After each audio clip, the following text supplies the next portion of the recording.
Hey guys, it's Morgan with Construction to Style, and today I'm here with Taylor from Greens and Chocolate.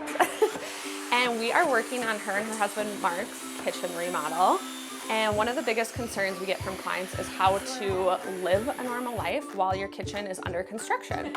So Taylor is also a food blogger, and we are gonna walk you through some of the tips and tricks on how you're surviving your kitchen. So what is one of the biggest things that has helped you transition in this kitchen remodel? To keep a normal life. Yeah, the biggest thing was that we set up a temporary kitchen in our 3 Seasons porch, which is right off of our living room where our kids play. So today we are going to go into her temporary kitchen and walk you through some of her favorite recipes that she's been doing while living her life with a kitchen under construction. So this is our 3 Seasons porch. It's been nice because it's close to our family room where our kids are hanging out, and it's big enough that I can fit everything that I need. Awesome. So what are some of the appliances that are must-haves when your kitchen's under construction? So we have an electric skillet, our Vitamix, griddle. Actually, a panini press has been really helpful. Oh, I need to get one of those. My Instant Pot. So let's cook. Yay! First, I'm gonna make my Instant Pot chicken taco soup. We've been loving this recipe because there's really no chopping in it. So you just dump it all in the Instant Pot, press go, and it does the work for you.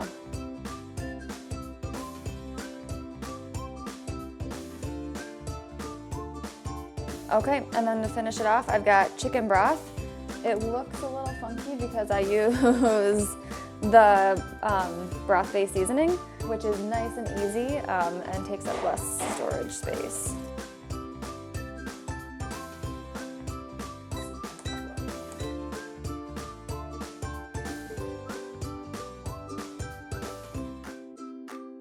So next we're making a 1 skillet chicken teriyaki and rice.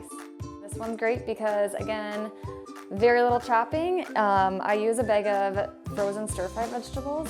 Lifesaver, so you save tons of time of chopping and also the dishes.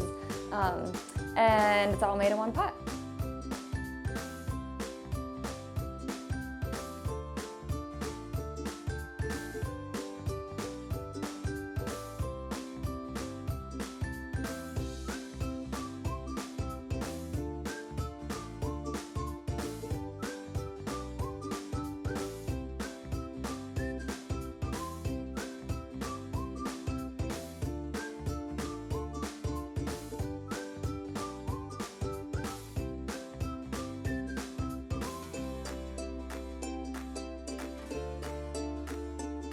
This last recipe is for smoothie packets. Today I'm making an orange Julius smoothie.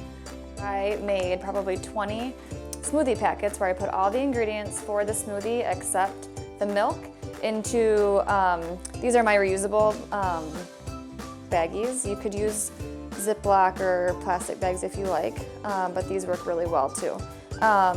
So for example, in this recipe I would put the orange, the banana, the cauliflower, yogurt, everything in except for the milk.